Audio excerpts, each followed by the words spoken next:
Hello students, welcome everyone. Today we are going to start our civics syllabus first lesson, that is introduction to the parliamentary system.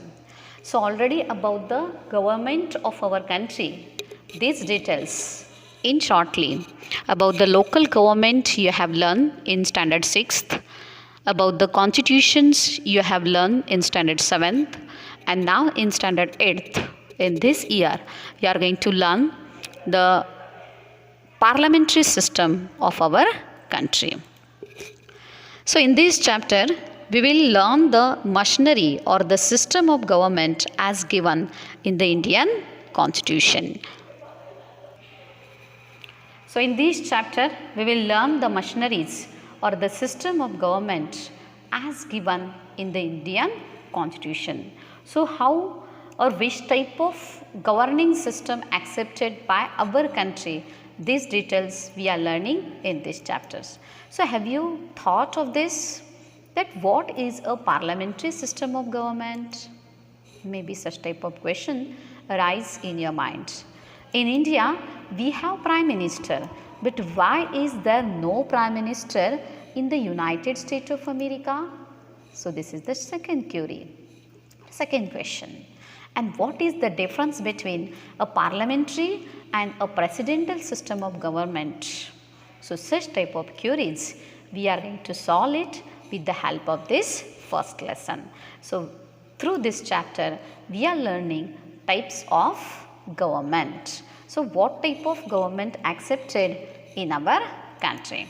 So these questions would lead us to conclude that every country has a different form of government. So before we go ahead to understand different type of government system, let us get information about the main branches of government. So which are the main branches of government? That is, first one, legislature. What is the function of legislature? The function of the legislature is to make law. Now what is legislature? It is a body assembly. When we are taking the example of central government also have the legislature unit or legislature organ, and state government also have their own legislature organ. So with the help of this legislature, they are trying to make the laws for the country or for the Indian citizen. Second organ, that is the executive. The executive implements the law and the judiciary provides justice. So second organ, whatever laws made by the legislature, the second organ, that is the executive, is trying to implement that laws. And third organ, that is judiciary. What is the duty of judiciary? Judiciary provides justice to the common people.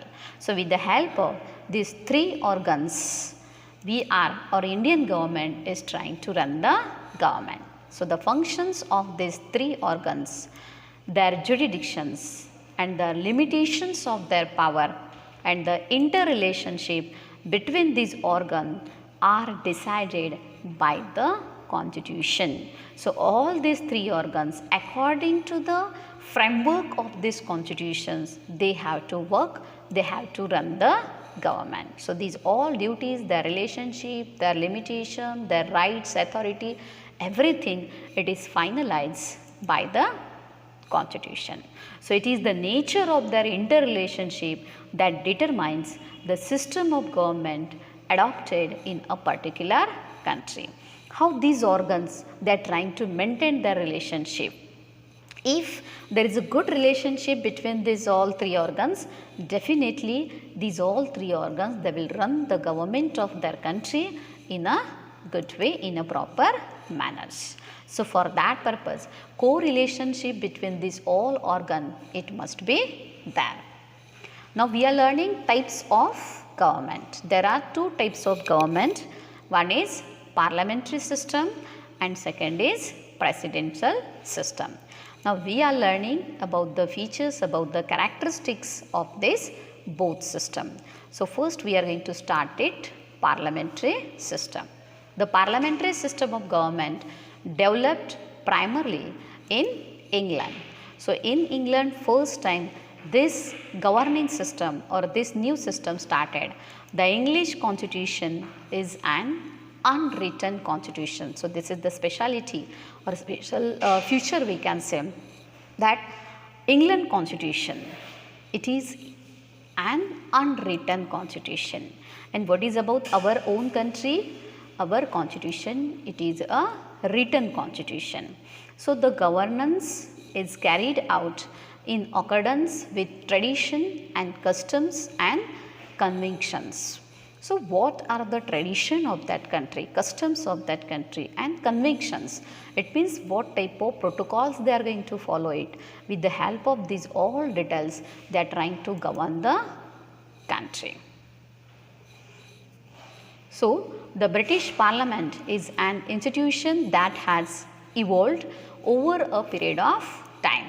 So this parliamentary system in England, it has evolved, it has developed over a period of time, and the parliamentary system of government having its root in parliament. So in this system they are giving more rights, more authority, more power to the parliament. So it is considered as a constitution of England.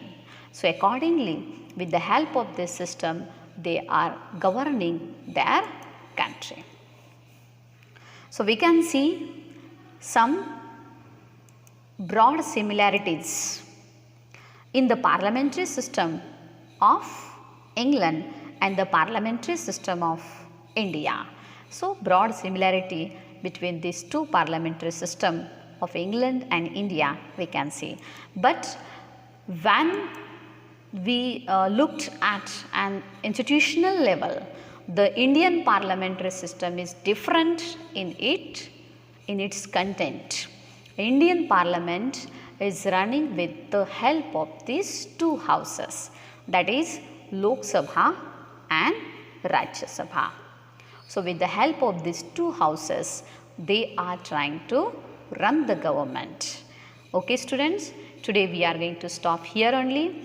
What are the characteristics of the Indian parliamentary system of government in India? These details we are going to learn it in the next period. Thank you everyone.